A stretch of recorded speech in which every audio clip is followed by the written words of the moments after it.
Who is GP's first love? First love school എന്നൊക്കെ പറയലോട്ടോ അത് വേണ്ട. അല്ല, ഫസ്റ്റ് ലവ് എന്ന് പറയുന്നാലേ എന്റെ ഫ്രണ്ട്സ് ഒക്കെ ഫസ്റ്റ് ലവ് എന്ന് പറയുന്നത് നിന്റെ ആദ്യ ഭാര്യ നിന്റെ വർക്കാണെന്ന് പറയും. ആ ഒരു രീതിയിൽ എപ്പോഴും പറയാറുണ്ട്. ബട്ട് ഫസ്റ്റ് ലവ് എന്ന് പറയുന്നത് ആ ഒരു സമയത്ത്, അല്ലെങ്കിൽ what do I call infatuation ആണോ എന്താണെന്ന് അറിയില്ല. ശ്വേത എന്നാണ് കുട്ടിയുടെ പേര്. അവളും കല്യാണത്തിന് വന്നിരുന്നു. ഇപ്പൊ അമേരിക്കയിലാണ്. കല്യാണമൊക്കെ കഴിഞ്ഞിട്ട് അമേരിക്കയിൽ സെറ്റിൽ ആണ്. ശ്വേത ഒരു ഡാൻസ് ഒക്കെ ചെയ്തിരുന്നു എന്റെ കല്യാണത്തിന്. So I M in touch with every one. അപ്പൊ ഫസ്റ്റ് ലവ് എന്ന് പറഞ്ഞാൽ അവള്, ഞാൻ ഫസ്റ്റ് സ്റ്റാൻഡേർഡിലാകുമ്പോ അവള് UKG-യിലായിരുന്നു. ഞങ്ങൾ തൊട്ടടുത്ത വീടായിരുന്നു, കളിക്കൂട്ടുകാരായിരുന്നു കുട്ടിക്കാലം മുതലേ. So that should be my first love I guess. കാരണം എന്താ വെച്ചാൽ അന്ന് എനിക്ക് ഒരുപാട് പെൺകുട്ടികൾ ഫ്രണ്ട്സ് ഉണ്ടായിരുന്നില്ല. ശ്വേത മാത്രമായിരുന്നു എന്റെ ഫ്രണ്ട്. എത്ര നാൾ നിങ്ങൾ പഠിച്ചു? ഞങ്ങള് 10ാം ക്ലാസ്സിൽ നിന്ന് ഞാൻ പോയല്ലോ, ഞാൻ പട്ടാമ്പിന്ന് പോയല്ലോ. അത് കഴിഞ്ഞപ്പോ പിന്നെ വേറെ കുറെ ഗേൾ ഫ്രണ്ട്സ്. 10th വരെ സത്യം പറഞ്ഞാൽ 1-2-3 പേരെ ഉണ്ടായിരുന്നുള്ളൂ. ശ്വേത, ഗായത്രി, അങ്ങനെ കുറച്ച് പേരെ ഉണ്ടായിരുന്നുള്ളൂ. ബട്ട് പിന്നെ അങ്ങോട്ട് അലോഷ്യത്തിൽ ആരെങ്കിലും ഉണ്ടായിരുന്നോ? ഉണ്ടായിരുന്നോളൂ. First year, second year, third year, fourth year, third year. പിന്നെ ഐ ഹാഡ് എന്താ വെച്ചാലേ CIRS കഴിഞ്ഞപ്പോഴാണ് ഞാൻ ഭയങ്കര കംഫർട്ടബിൾ ആയത് പെൺകുട്ടികളായിട്ട്. കാരണം അവിടെ ഈ ഒരു ആൺകുട്ടി, നമ്മൾ സ്കൂളിൽ പഠിക്കുമ്പോഴേ പണിഷ്മെന്റ് കിട്ടിയാലാണ് പെൺകുട്ടികളുടെ കൂടെ പോയിരിക്കുക. അപ്പൊ എന്തോ പെൺകുട്ടികളോട് സംസാരിക്കുന്നൊക്കെ എന്തോ ഭീകരാവസ്ഥയാ.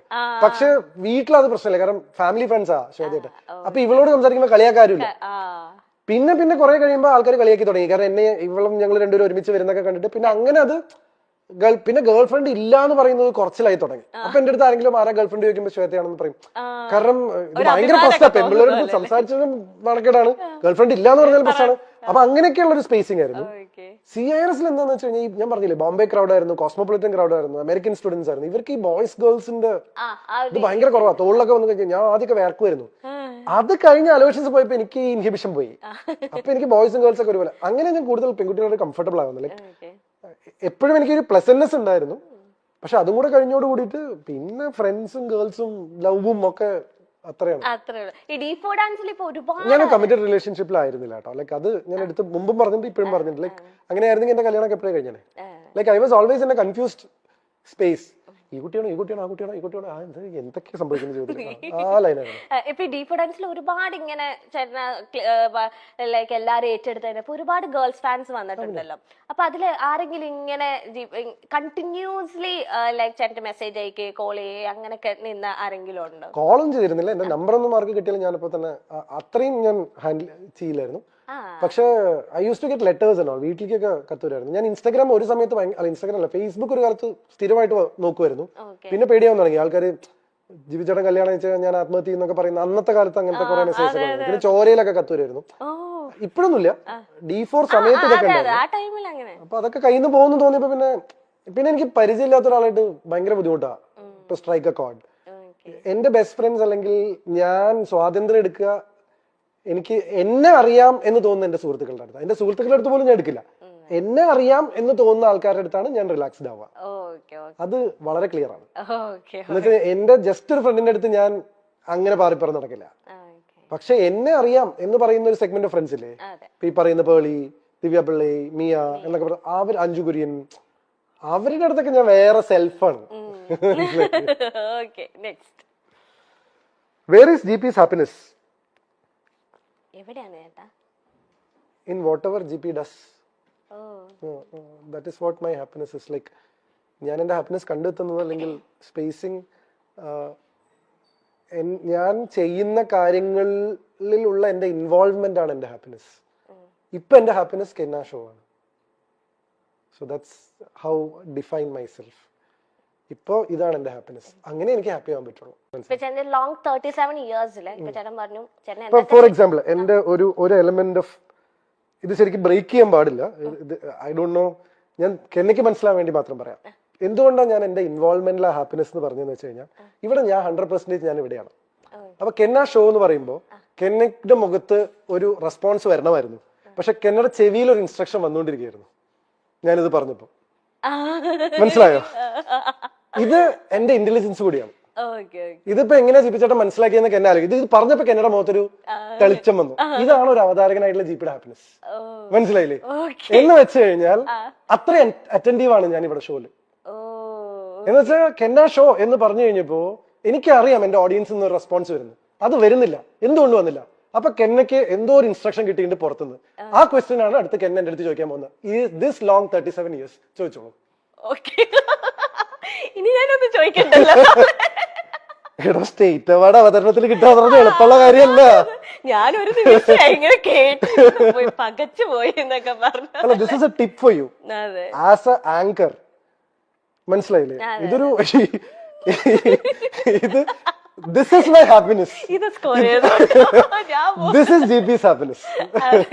ഇതൊരു അതാ ഞാൻ നിങ്ങളെ ടെക്നിക്കാലിറ്റി ഞാൻ ബ്രേക്ക് ചെയ്യണോന്ന് വരെ ഞാൻ ഇപ്പൊ ചിന്തിച്ചു. കാരണം നിങ്ങളുടെ ചെവിയിൽ ഒരു ഇന്നിയർ ഇരിക്കുന്നുണ്ടെന്ന് പ്രേക്ഷകർക്ക് അറിയില്ല. പക്ഷെ this is A content for you. ഇത് കെന്ന ഷോന്റെ ഒരു കണ്ടന്റ് ആണ്. വേറെ ഒരാൾ ഇവിടെ വന്നിരുന്നത് നിങ്ങൾക്ക് ഇങ്ങനെ ഒരു സാധനം പറയില്ല. കാരണം ഞാൻ അത്ര അറ്റൻറ്റീവ് ആണ്. ഞാൻ ഇത്രയും സംസാരിക്കുമെങ്കിലും എന്റെ ചുറ്റും നടക്കുന്നതിനെ കുറിച്ച് ഞാൻ എസ്പെഷ്യലി ഒരു ഷോ നമുക്ക് ഇത് എന്റെ ഏരിയ ആണ്. അപ്പൊ ചോദിച്ചോളൂ, ലോങ് 37 years? അല്ല, ചോദിച്ചോളൂ. അത് നിങ്ങൾക്ക് അവിടുന്ന് ഷോന്റെ ഒരു ഇൻസ്ട്രക്ഷൻ വന്നല്ലേ, ഞാൻ പറയാം. ലോങ് 37 years ഏറ്റവും ഹാപ്പിയസ്റ്റ് ആയിട്ട് തോന്നിയ ഒരു മൊമെന്റ് ഏതാണ്? ഇതാ, ഇത് ദിസ് മൊമെന്റ്. എടോ, ഇതിലും നല്ലൊരു മൊമെന്റ് ഏതാണ്? ഒരു അവതാരകന് ഇതിലും നല്ലൊരു മൊമെന്റ് ഏതാണ് ഹാപ്പി ആവാനുള്ളത്? പിന്നെ വേറെ കാരണം അല്ല, അതാണ് കാരണം this is my job and I M good at it. Yes. Which is GP's top gossip?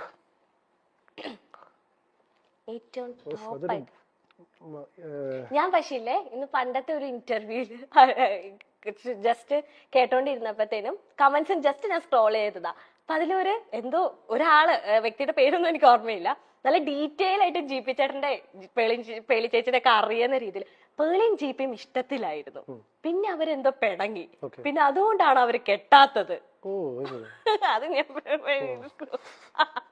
ഇനി അങ്ങനെ അപ്പൊ ഞാൻ വെച്ചത് ഈ പേളിയും GP ചേട്ടനായിട്ട് ഞാൻ അങ്ങനെ ഗോസിപ്പുകൾ ഒന്നും കേട്ടിട്ടില്ല.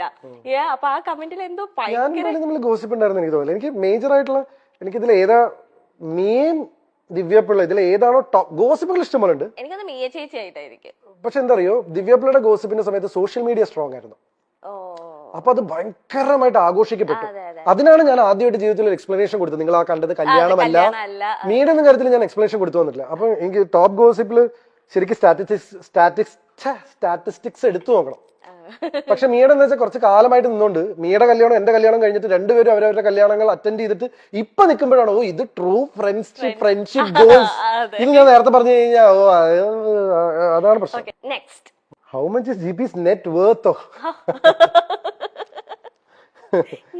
നമ്മളുടെ സമ്പാദ്യം പൊതുവെ പറയാൻ പാടില്ല എന്നാണ് പറയുക. ഈ നെറ്റ് വർത്ത് എന്ന് ഉദ്ദേശിച്ചത് സ്വാഭാവികമായിട്ടും ലിക്വിഡ് ക്യാഷും അസറ്റ്സും എല്ലാം കൂടി ഇതിനെയാണോ നമ്മളെ നെറ്റ് വർത്ത്? എക്സാക്ട് ഫിഗർ ഞാൻ എന്തായാലും പറയില്ല. ഒരു 9 ഡിജിറ്റ്സ് ഉള്ള സംഖ്യയാണ്. ഇനി അത് പോയി കൂട്ടി നോക്കി എത്രയാണ് 9 ഡിജിറ്റ് ഉള്ള സംഖ്യ എന്നുള്ളത്, ഇൻക്ലൂഡിങ് പ്രോപ്പർട്ടീസ് ആൻഡ് എല്ലാം കൂടി കഴിഞ്ഞാൽ ഒരു സ്വാഭാവികമായിട്ടൊരു 9 ഡിജിറ്റിലുള്ള സംഖ്യ. പക്ഷെ എമൗണ്ട് ഞാൻ റിവീൽ ചെയ്യില്ല. പിന്നെ കൃത്യമായിട്ട് ഇൻകം ടാക്സ് കളയ്ക്കുന്നതുകൊണ്ട് കുഴപ്പമില്ല. ഓഡിറ്റിങ്ങും ഇൻകം ടാക്സും GST ഒക്കെ ചെയ്യുന്നുണ്ട്, ധൈര്യമായിട്ട് പറയാം. പക്ഷെ എങ്കിലും നമ്മളിങ്ങനെ പൊതുവേ നമ്മൾ പറയുമല്ലോ, നമ്മൾ എക്സാക്ട് നിങ്ങൾ ചോദിച്ചുകൊണ്ട് മാത്രം ഞാൻ അത് റിവീൽ ചെയ്ത, ജനറലി റിവീൽ ചെയ്യാറില്ല.